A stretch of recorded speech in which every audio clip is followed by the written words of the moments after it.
Do you ever lash out at people and then regret it?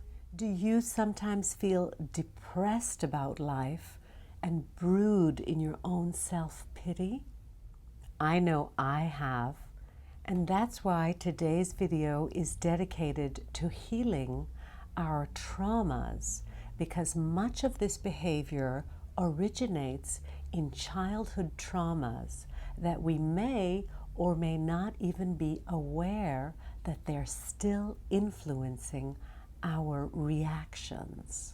When we were born, you and I and everyone else were beaming with light and love. We were beautiful beings. And then over the years, this beautiful being of light was slowly diminished. In today's guided meditation, you are going to experience a healing.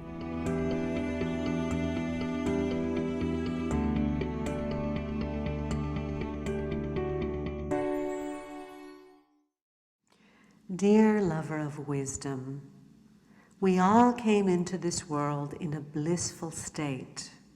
We were compassionate, curious, connected, confident, courageous, and creative beings with all our heavenly gifts. When trauma happens, it threatens the integrity of our beautiful self. These traumas feel so terrible that we vow never to remember or re-experience them again. We actively drive them away from our minds and push them down so that they may not be triggered again. Some therapists refer to these parts of us that we push down as exiles. During these traumatic events, everything about that moment is trapped in time. This includes our body reactions, emotions, actions, and urges, and what we believe about ourselves. And even though we have vowed never to remember these exiles, they continue to call on us to return to them, to release their burdens and bring them into the present moment with us. As traumas multiply and magnify, the self gets overwhelmed. To manage this on our own is a very difficult task. In order to manage our complicated lives, we keep our trauma experiences pushed down, and we begin to recruit and develop parts to protect us. Here are, for example, two parts that can protect us. We'll call the one managers and the others firefighters. Managers help us to hold back our traumas from emerging, as well as helping us deal with our current life. Firefighters distract us in extreme ways. For example, if our managers get tired or something unexpected happens that triggers the traumas. Over time, these parts have their own distinct neurobiological wiring that includes body sensations, emotions, actions, and beliefs.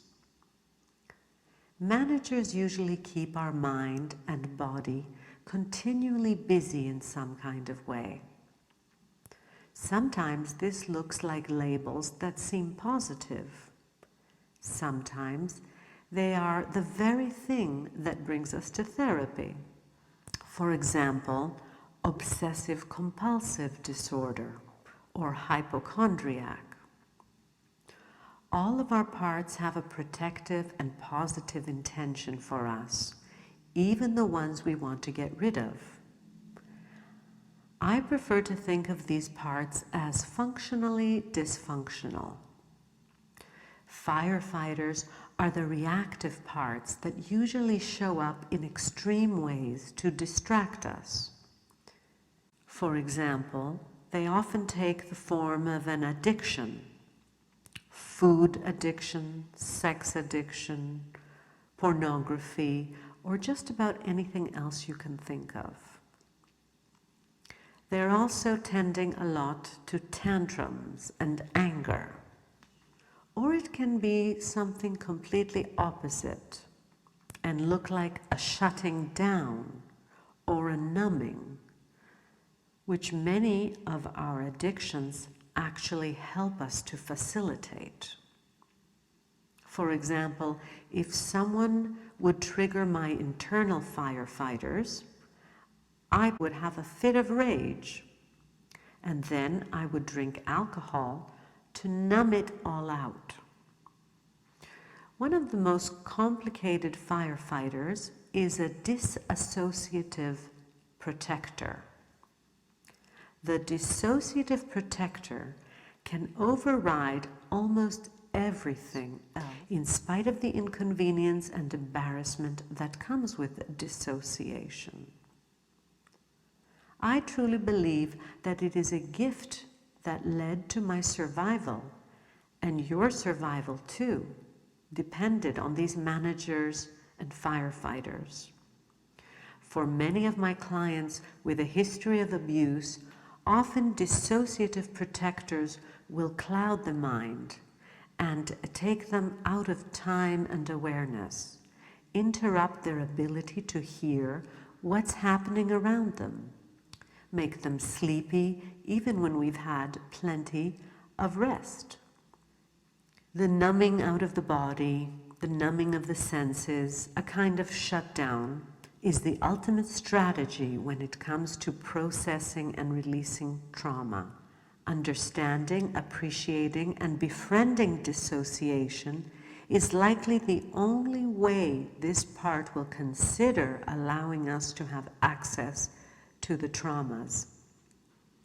When we do trauma therapy, we are bringing all of these aspects of ourselves to the surface so we can thank them and transform them.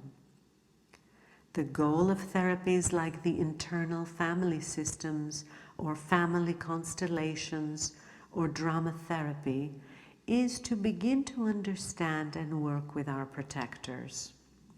When we understand and appreciate the roles, we can begin to learn more about how they got this role originally, what they are still hanging around for. Protectors, like managers and firefighters, are usually pretty worn out. If they could see a way to transform their role and still keep us protected, they will begin to show us ways to get to the heart of releasing and unburdening our exiles. So here are some of the main principles to remember. Our true self is always available to carry us through life. It's just been clouded over by lots of trauma and protective parts. We need to learn to be more aware of this and begin to be more intentional about living from our true self, which, as I said in the beginning of this talk, our true self is compassionate, curious, connected, confident, courageous, and creative. Our parts are always functioning to protect us. At some point in time, they surfaced as a functional response to a dysfunctional situation. Their ultimate goal is our safety. Understanding and befriending and working with our protector parts is what ultimately leads to trauma resolution. Trying to go around these parts will only lead to confusion and frustration. In therapy, we need to get to know these parts, as in drama therapy and role play, where we don't just analyze our parts, we talk directly to the parts and listen for their answers. While this can sometimes seem a little awkward, like playing theater, the information that we gain is deeply worth it, especially in the areas where we have been stuck in our life. Thank you for listening to the first part of this meditation. Now we will proceed to a hypnotic, deeply relaxing, guided meditation. You can go ahead and close your eyes if you feel more comfortable. Now let's begin by taking a deep breath together, inhaling through the nose, holding that breath and spreading it throughout your whole body, from the top of your head to the tips of your toes. And only when you've spread the oxygen in your body can you then exhale through the mouth. Again, inhale deeply, deeply, deeply, relaxing your facial muscles, relaxing your shoulders, spreading the oxygen to all the cells of your body, and exhaling through the mouth with double the time, so that really you empty out any stress. Once again, a deep, deep inhalation, relaxing your jaw in particular by dropping your mouth open, spreading the oxygen throughout your whole body, relaxing your shoulders. And again, exhaling double the time so that you feel deeply, deeply relaxed. Observe your abdomen, your stomach area, as it's rising and falling with every breath you take. Observe how it inflates like a balloon every time you're inhaling, and how it deflates every time you exhale. Allow yourself to breathe naturally, relaxing and being comfortable with every breath you take.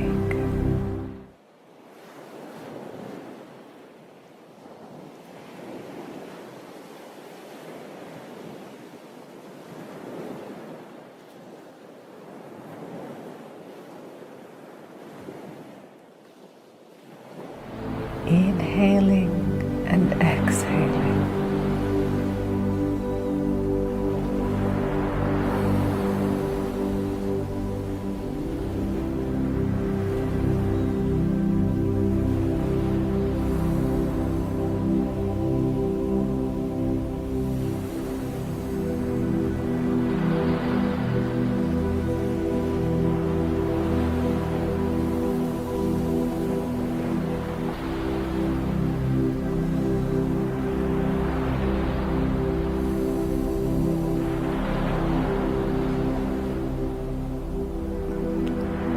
Your shoulders are relaxing.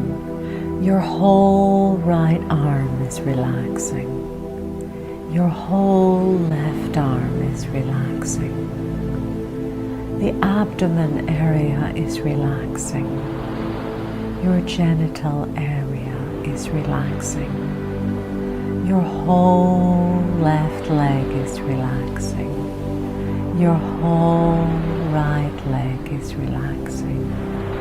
You feel yourself sinking deeper and deeper as you feel your whole body relaxing. So right now, I want you to simply imagine that you are going back in time. You are going back to your childhood home. You are going back to the home that you lived between the age of 2 and 8. And if you lived in more than one home between those ages, it doesn't matter. Your mind will pick the right home. And even as I have you think about that, consider your mind is taking you back and back and back, and you are standing on the street of that home. You are standing outside that home that you lived between the ages of 2 and 8. You are walking through the front door now. You are inside that home, and you are drawn like a magnet to the bedroom you slept in as a child.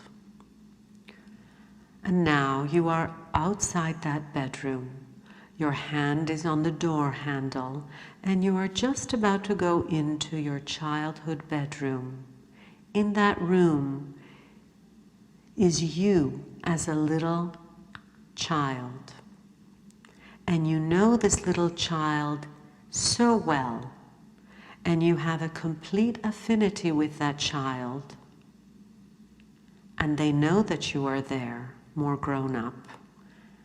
And they have a complete affinity with you. And they will tell you anything you need to know.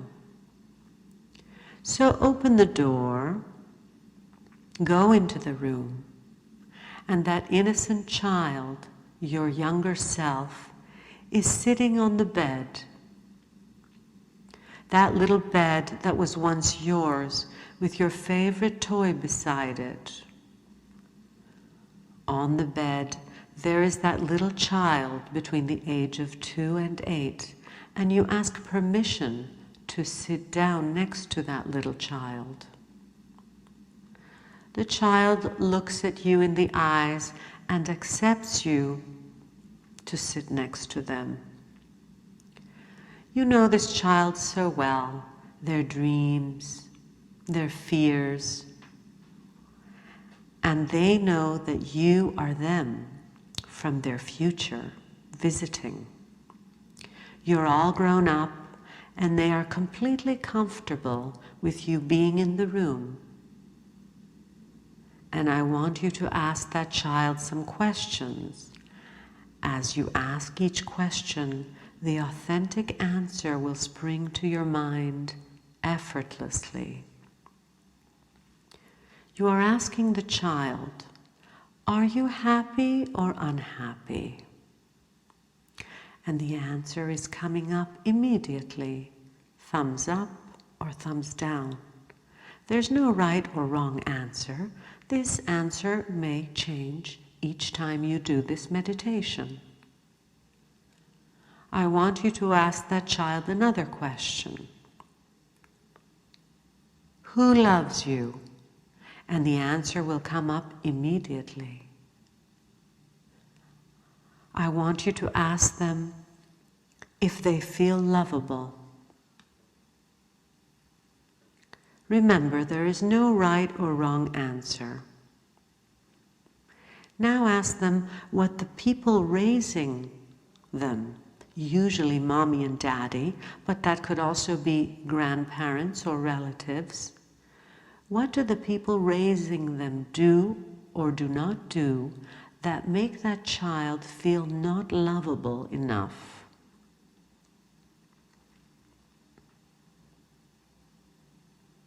And now here's one more question I want you to ask. Is anybody hurting you? What are the people around you doing or not doing that make you feel hurt and pain? The child will tell you straight away with complete honesty and clarity what it is that makes them feel hurt, who makes them feel pain. It could be children at school, it could be siblings, it could be neighbors, it could be the parents. And now, as I count to 3, you are going to hear certain words, some words that the child has heard from someone else. These words are not so nice. They are critical. On the count of 1, 2, 3, I will snap my fingers and you will keep your ears wide open. You can remember something being said to you when you were a child, even something that you overheard about you, something that was shouted to you, about you, something that has led you to fear being hurt again, to feel that you are not good enough. Something to do with your feelings that you are not smart enough, pretty enough, or you are a bad child. 1, 2, 3. I want you to look at that little child and just feel what they are feeling. Hear what they have heard. See what they have seen. Your brilliant mind is taking you right back to the scene, a place, an event that has all to do with getting hurt or abused. Right now, on the count of 5, your brilliant mind is pulling you back, taking you back, moving you back, drawing you back. You are right there at the scene when you were even younger. And it has to do with some drama or obstacles in your life as an adult, still affecting you from that day, from that traumatic event. On the count of 4, you are becoming younger, smaller, shorter. On the count of 3, the years are peeling back away from the body. On the count of 2, you are drifting back. It's like you are in a time tunnel, being pulled back, drawn back, taken back to a vivid, vital scene that is the cause, the reason, the root of your pain or anger that still follows you today, where you are still protecting yourself from that original trauma. On the count of 1, just be there as a witness.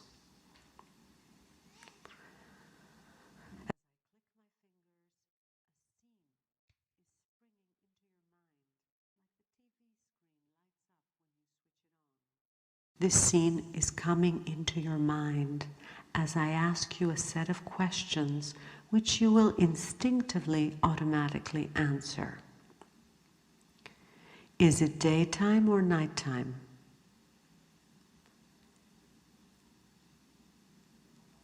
How old are you about? What is the environment you are standing in? And here is the real question that only matters. What are you doing, seeing, feeling? And more than anything, what are you experiencing?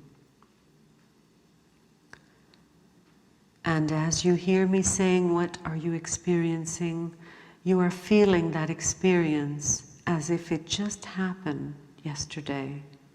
What are you feeling? What are you hearing? Where is there pain? What is being said about you?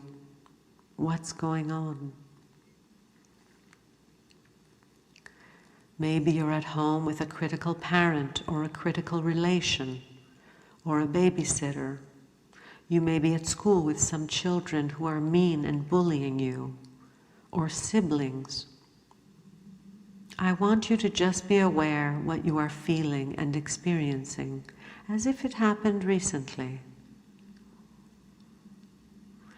And I want you to keep that image to one side. It is as if you just got a DVD of a moment in your past and you are putting that to one side, because now you're going to go back to another scene, even more vivid, even more vital. All to do with how, where, why, and when you acquired a fear of being hurt, rejected, and the belief that you are not good enough.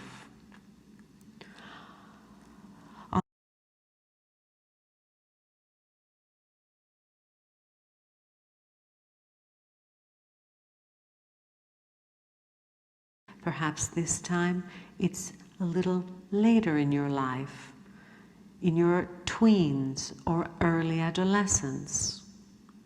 Just remember another instance of your early life where you got the idea that you are not good enough, that you are somehow tainted and different from other people, less than other people, not worthy.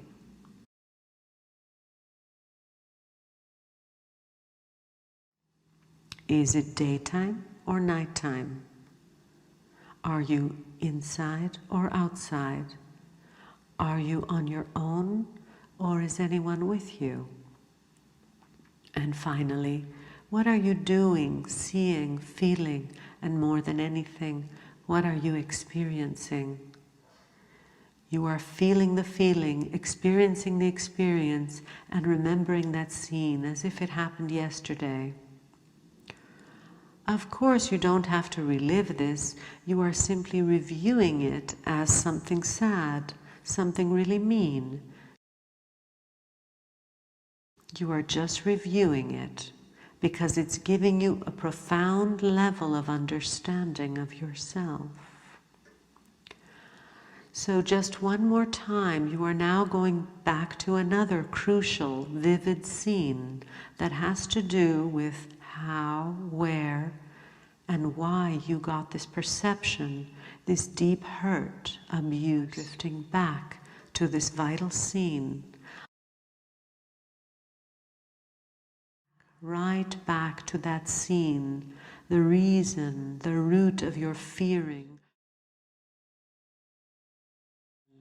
Just be there, and this scene, this time, is it daytime or nighttime? Are you inside or outside? You just know. How old are you about? And finally, the only question that matters, what are you doing, seeing, feeling? What are your experiences?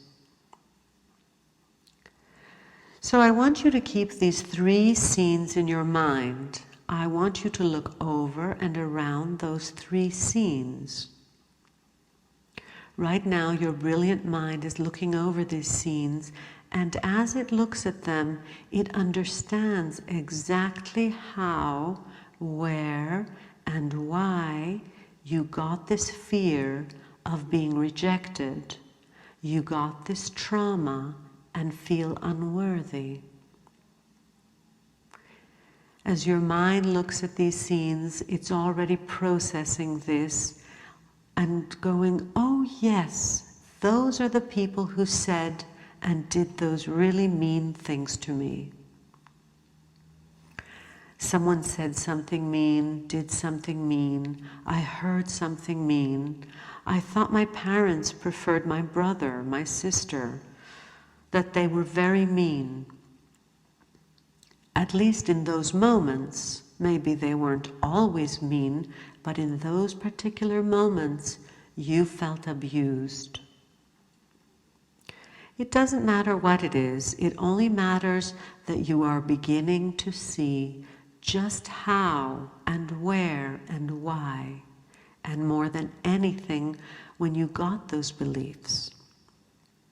What you are seeing is that when you could have been on the planet for just a few years, maybe you were 3 years old or 4 years old, you came to some conclusions about yourself which were wrong. Because you just simply didn't have enough information. You felt that it was all your fault, that you had somehow created this traumatic event.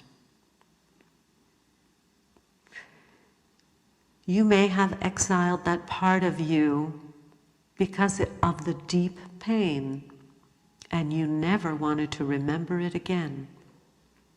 You may have created some parts of yourself to defend against this pain, For example, maybe you became very controlling, like a manager, micromanaging everything. Perhaps you closed your heart or started hurting others.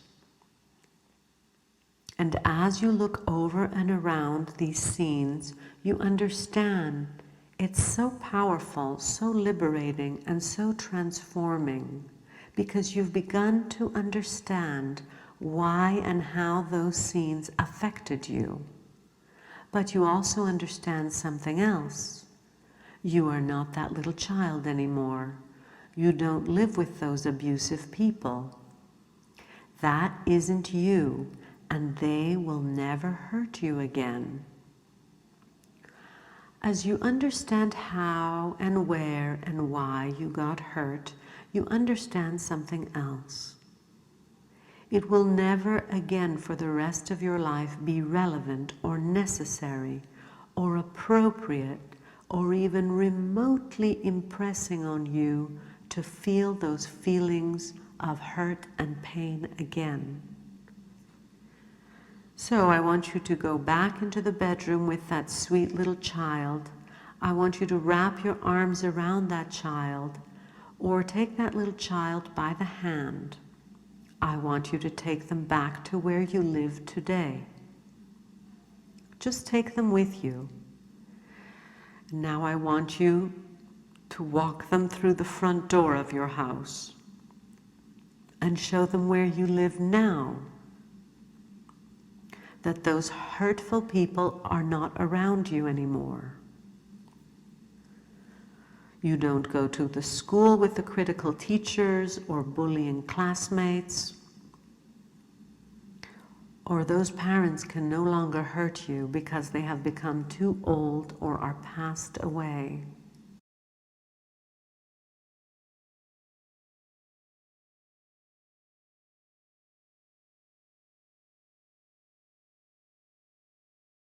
And now I want you to turn to that child and say, you see, all of that is behind us now. There were some lessons to be learned, but they won't ever happen again. You are a great child. I love you deeply.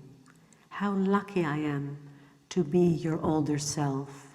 How lucky I am to get to be you, the older version of you.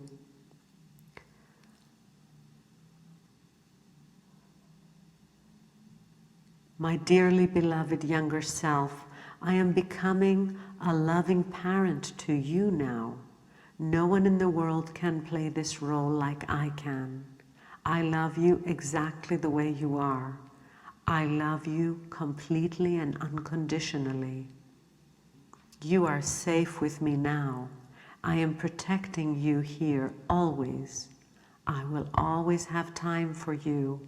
I will always listen to you. And I have balance now in my life. There is nothing we can't heal together. This is where we live now, and we will always be together. You are such a great child. You are so lovable. I am so lucky to have you. I am so lucky to have you and raise you from my heart. You are so sweet, so smart, so gorgeous and intelligent. You are unique and lovable. And when you grow up, you are going to be me. And I am in a good place. Things may not be perfect, but I am in a good place.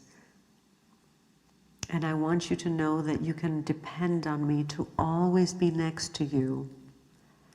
You were the greatest gift to your parents, whether or not they were able to express that. They did love you. You are a gift to the world. Your smile lights up the room. You are meant to be here, even if your parents did cause you some pain, or those other people caused you some pain. I am here to support you from now on. You are part of a journey that we have taken together.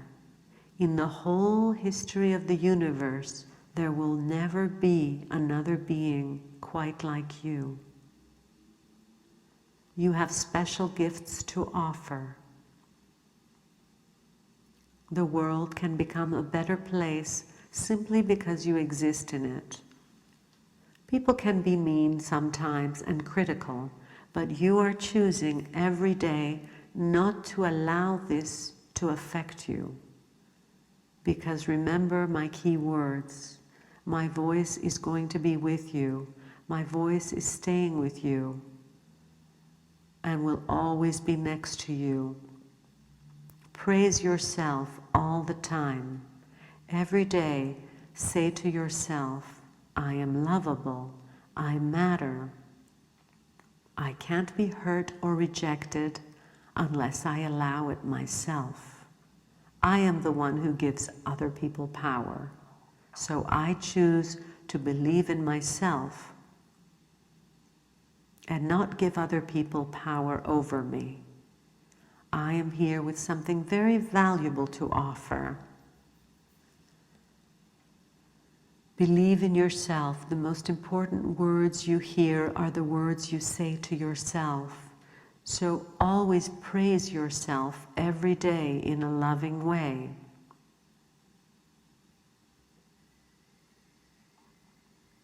Nobody can hurt you or reject you unless you give them the permission. You no longer have to be going into tantrums or closing up and disassociating. You don't need this protection anymore. Nothing can hurt you unless you give it the right. Take back your power. You matter. You are significant. You belong. And you have developed phenomenal coping skills. You protected yourself up until now. It's all behind us now. It's something you have lived and I have lived, but we are behind it now.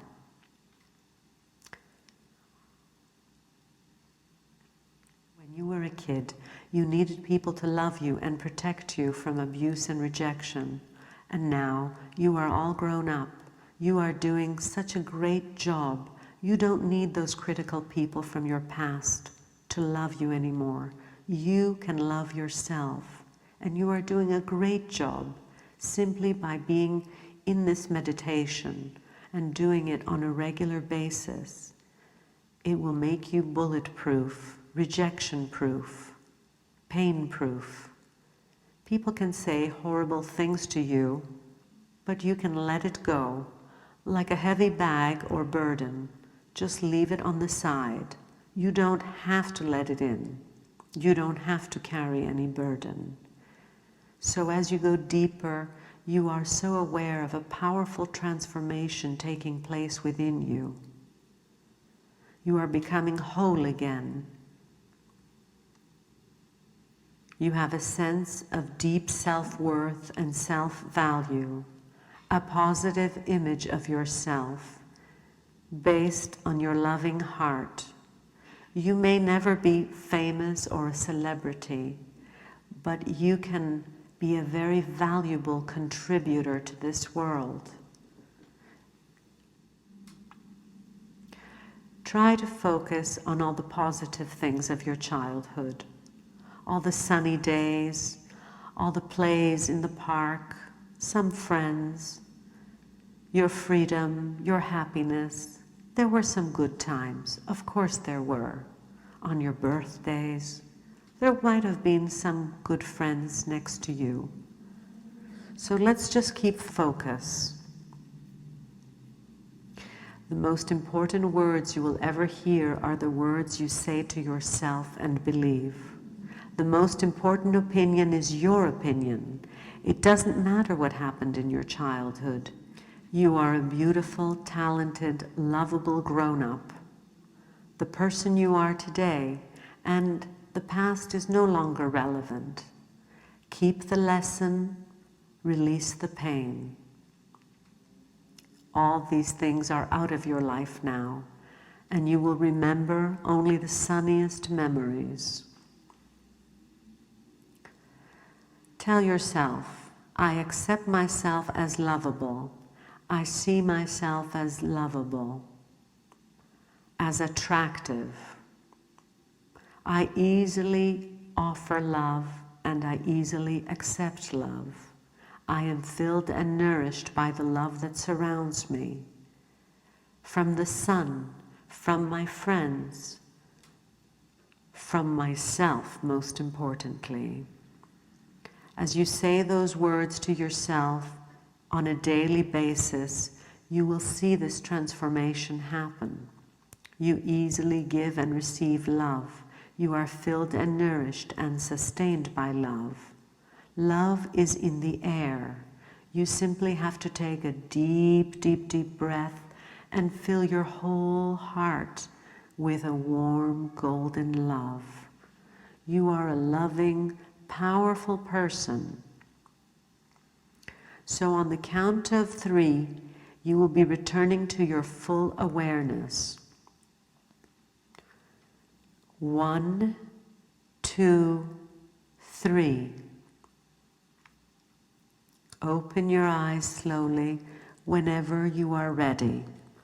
I salute you for your courage in taking this journey. It's a journey to upgrade yourself, to be the person you were meant to be from the first day you reached planet Earth, from the first day you were born. Reconnect with that positivity and that brightness. So until I see you again, I congratulate you. And just be aware that over the next few days and hours, many more scenes may come to you, in your bed perhaps, in your dreams. Simply take note. If you feel a little tearful, that's okay. Just let it go. Now is a good time to repeat your deep affirmation 3 times. Your life mission and purpose. No matter what happens in your life, this will become a reality.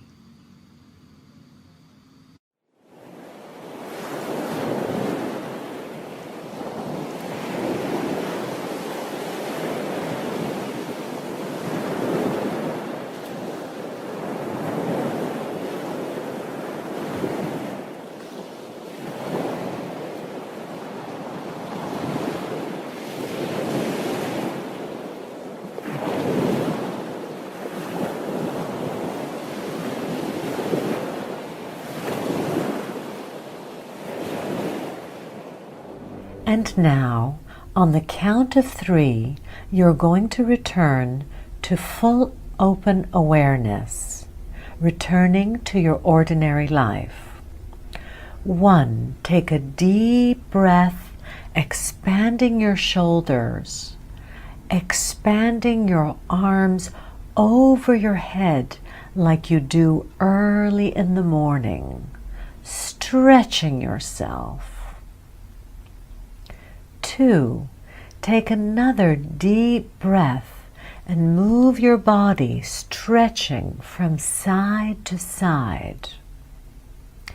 3, extend to the tips of your toes and the tips of your fingers, stretching your whole body, feeling revitalized. You're feeling confident. You're feeling powerful and certain of yourself. And as you're returning to full awareness, simply stretch your neck from side to side, relaxing your shoulders and opening your eyes if you've had them closed up until now. You look around and you see that the environment hasn't changed, but deep in yourself, you know that you have experienced a deep transformation. The reality may look the same, but you have changed, and that changes everything. That will attract the most positive energy. No matter what happens, you know that you are able to handle things from a place of inner strength and confidence. Thank you for joining me in this guided meditation. I look forward to seeing you next time.